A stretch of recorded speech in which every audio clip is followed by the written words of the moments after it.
Шерхан Мұртаза, дәрігердің үшінші қаруы. Көктоғайға самолет қашан ұшады деген дауыс естілді. Отырғандардың барлығы касса жаққа бұрылды.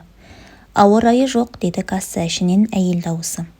Осы сұрақ пен осы жауап 3 күннен бері сан рет қайталанды.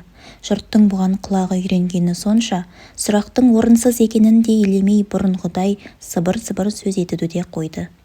Кассаға қайта-қайта барып, Көктоғай самолетінің жайын тынбай сұрап жүрген жігіттің жеңіл қол чемоданы менің жанымда тұр. Ол касса алдынан қайтып келіп терезеге көз тікті. Дала күңгірт еді. Боз боран адам еңсесін басады. Жігіт сол боз перденің ар жағынан әлденені зарыға іздегендей қар суырған далаға қиыла қарайды. Көзілдіріктің ар жағындағы қос жанардан жас шығып кетер ме екен деп те қаларсың. Оның Көктоғайға ұшып кетуге ынтызарлығын айтып жеткізгісіз. Ал аэродром алаңында фюзеляждарын көк брезентпен тұмшалап тастаған самолеттер аузына ат дорба ілген тұлпарлардай үнсіз тізіліп тұр. Боранға жон арқасын тосып ықтап тұрған сияқты. Әлгі жігіттің көзілдірікті көзі алыстағыны көре алмайды.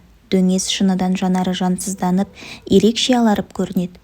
Мұрны таңқылау, өңі қара бұжыр, сырт көрінісі күйкілеу, көзге қораш еді.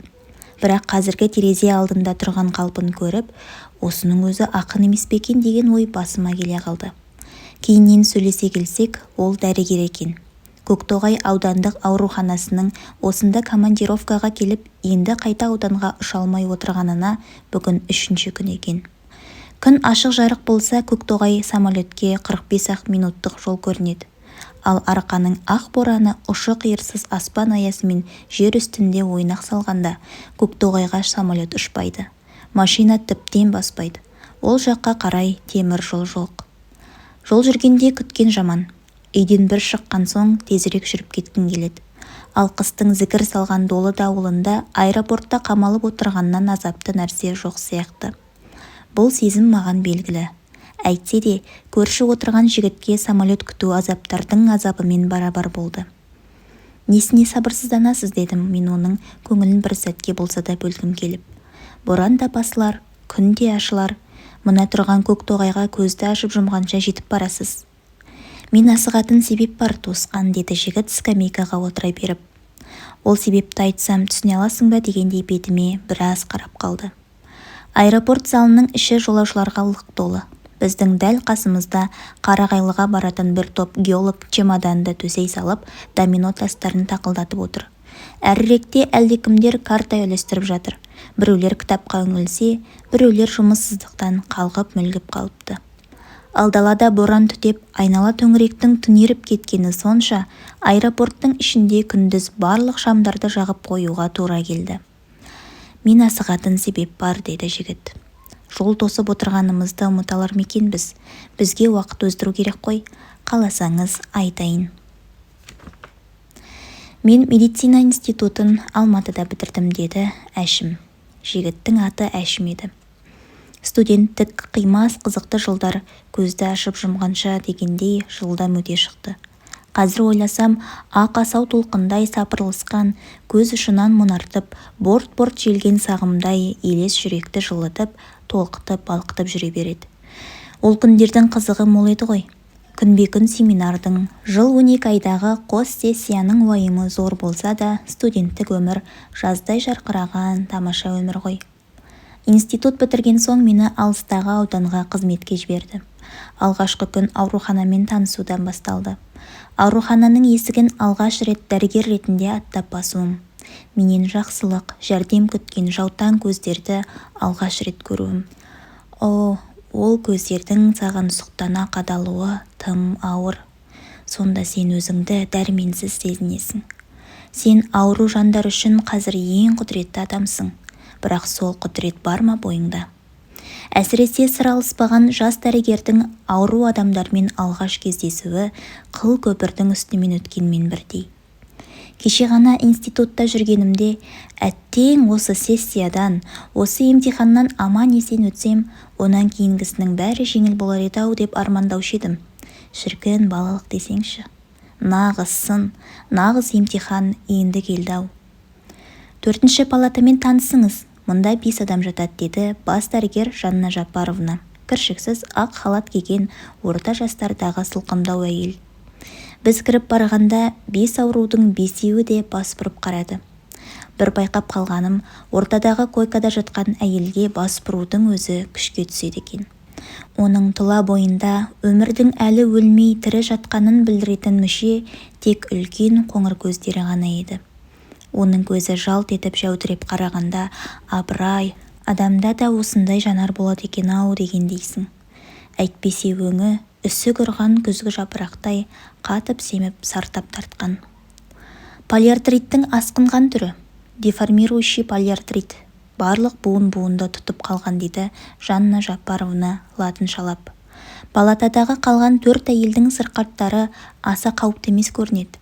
Жатқанына 1 жылдан асып қалды. Үміт аз, деді былай шыға келіп бас дәрігер. Үміт аз дегені атылған оқтай тосын естілді. Бұл не? Ажалмен ымырашылдық па? Әлде дерменсіздік пе? Деймін өзіме өзім. Қолдан келгеннің бәрін істедік, деді Жанна Жаппаровна қызыл қыналы тырнағын қырнай тұрып. Күкірт еріндісі бар ваннада жасалды, массаж да істелді. Әсіре күлгін сәулеге де түсірілді, витаминді тамақтар да берілді.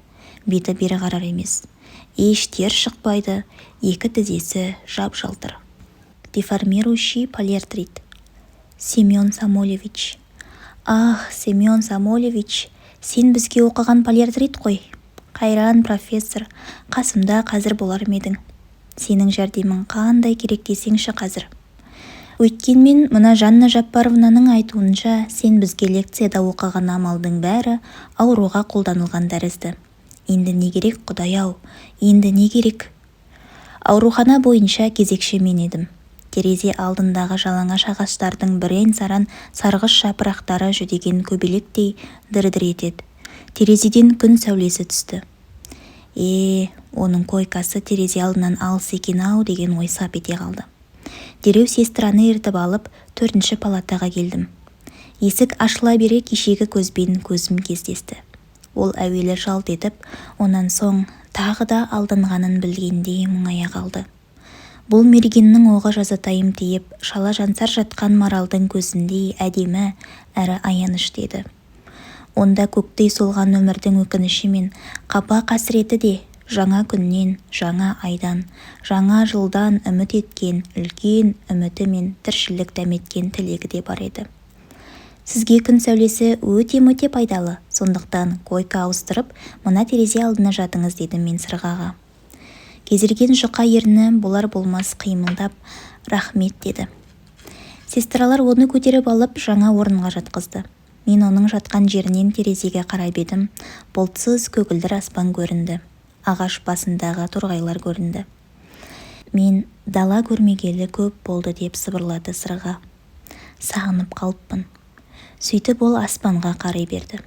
Күзгі жапырақтай сарғайған өңінің ар жағынан бір кездегі ақ құбаша сұлудың келбеті толған айдай толықсып елестеді. Бұл елес қана еді. Сіз жақсы істедіңіз, деді мен палатадан шыға бергенде сестра Маша. Сырғаның көңілі жарым еді. Койкасын ауыстырып ықылас білдіргеннің өзіне риза болып қалды. Ауру адамның көңілі әрқашан да жарым ғой, дедім мен.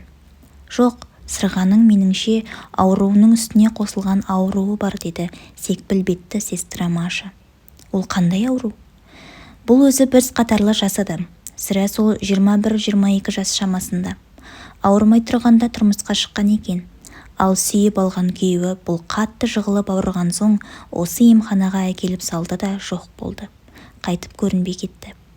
Бір кездегі сұлудың енді аяқ-қолы жоқ мүгедек болғанынан мүлде шошынса керек. Ізі суып кетті. Әй, осы еркектерді қойшы, деп сестра сепкілді бетін тыржитып, қолын бірақ сілтеді. Бұл байғұс өлейін деп жатса да сол бәлесін күтеді. Палатаның есігі ашылған сайын жалтақ-жалтақ қарайды. Қарайды да қапалана түседі. Оның күткен адамы келмейді. Адам жанының терезесі жоқ, бөтен жан түнек дейді. Сол түнектің пердесі ашылайын деді. Сырға неге есікке қарай беретінін енді білейін дедім. Бір мезгіл аспанды ауыр бұлттар торлап, далада кабинет іші де күңгірт тартты.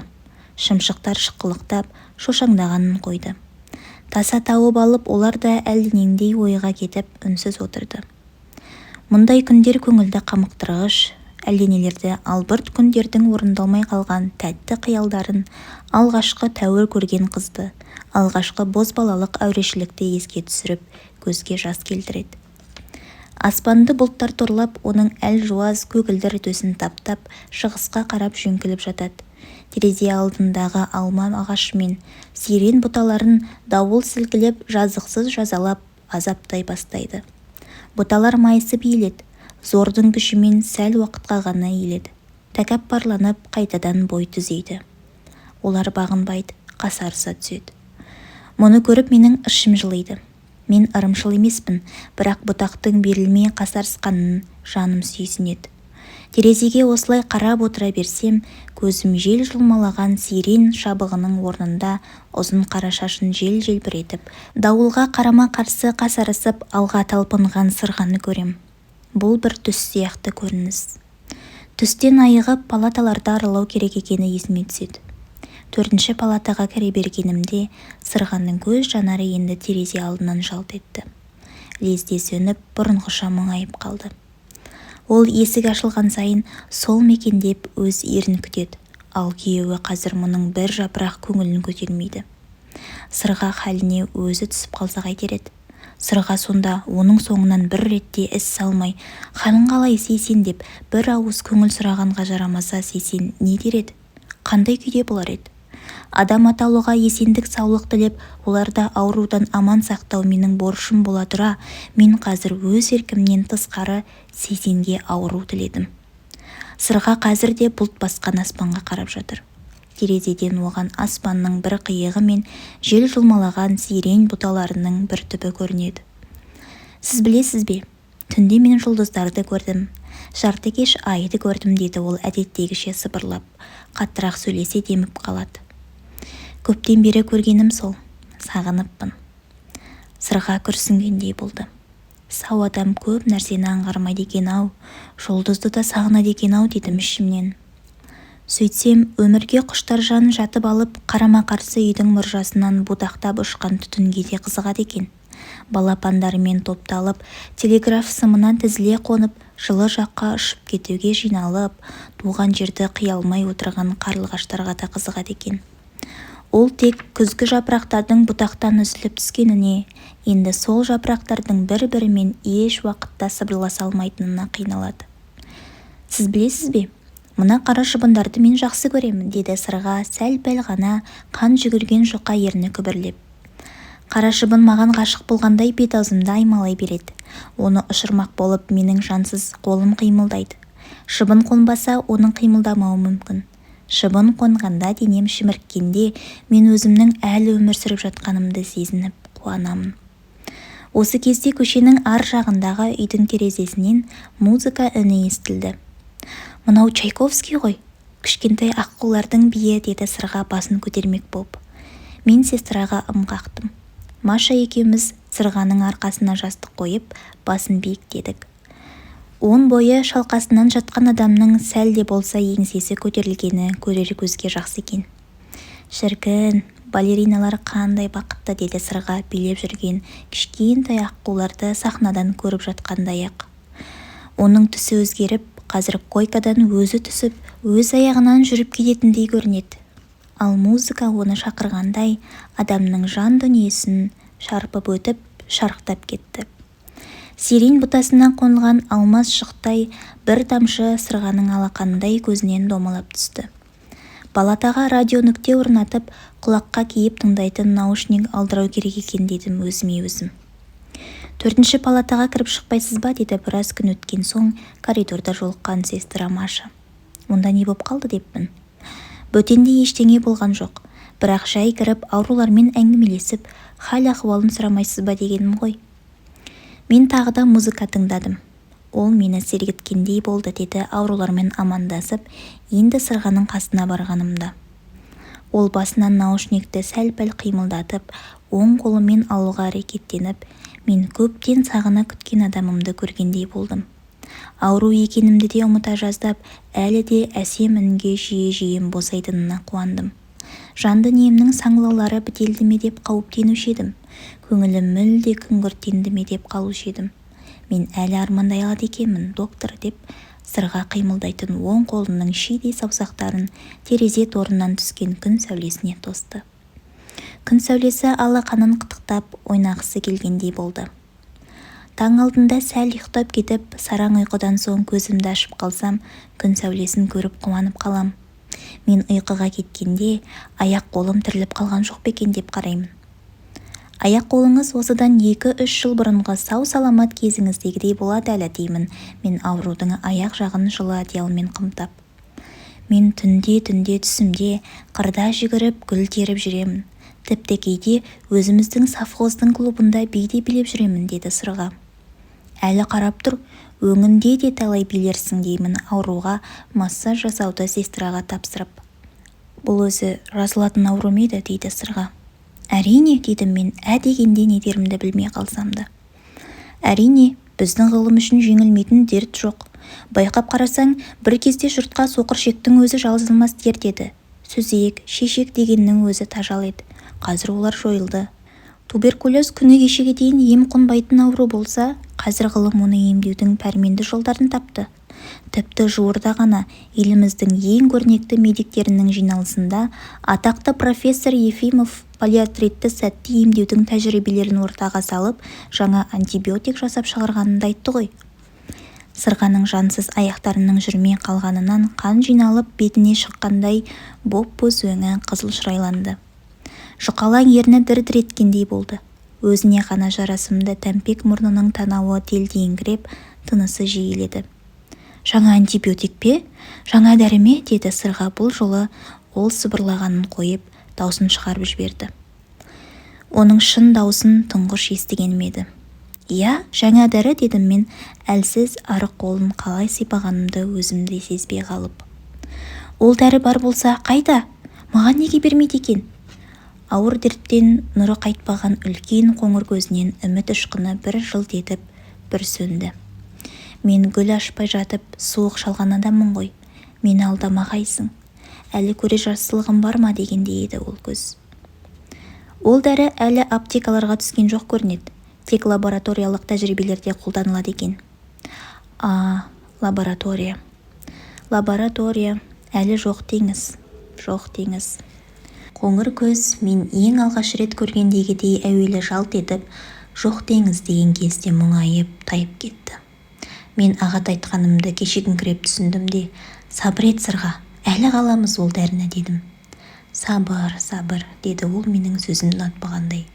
Сабырдан келер пайда болса, мен сабыр еткелі 100 деген таң атып, 100 деген күн батты.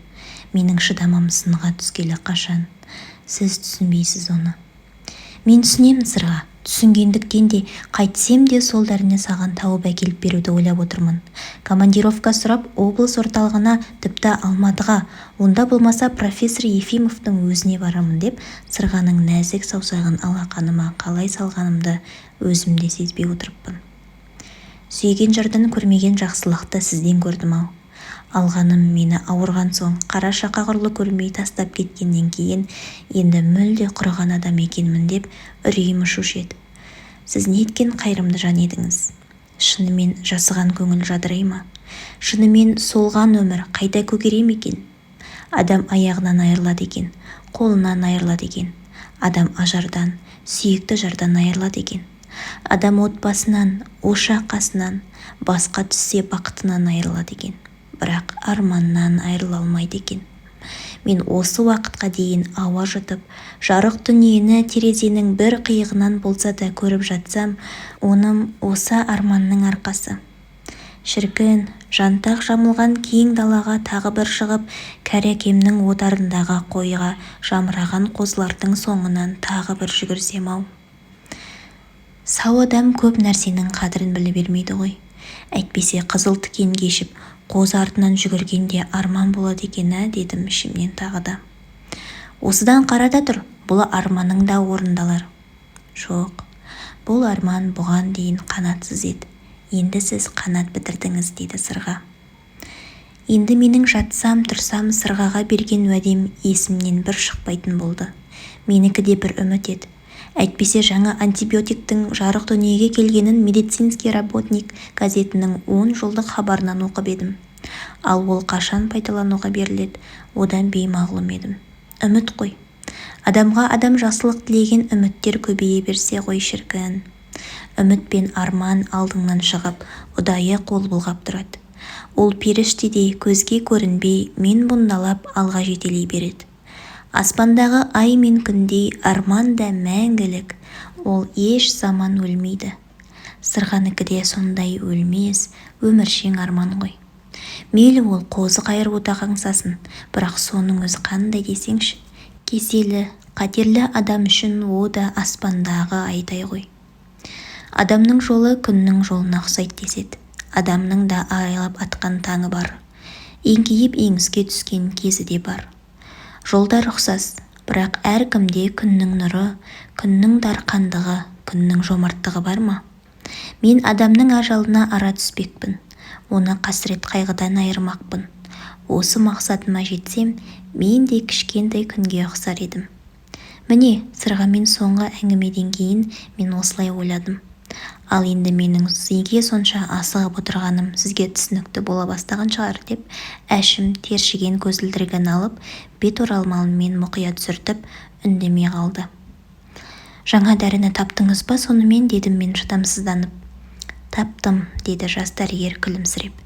Үйден шыққалы міне бүгін 15 күн болды.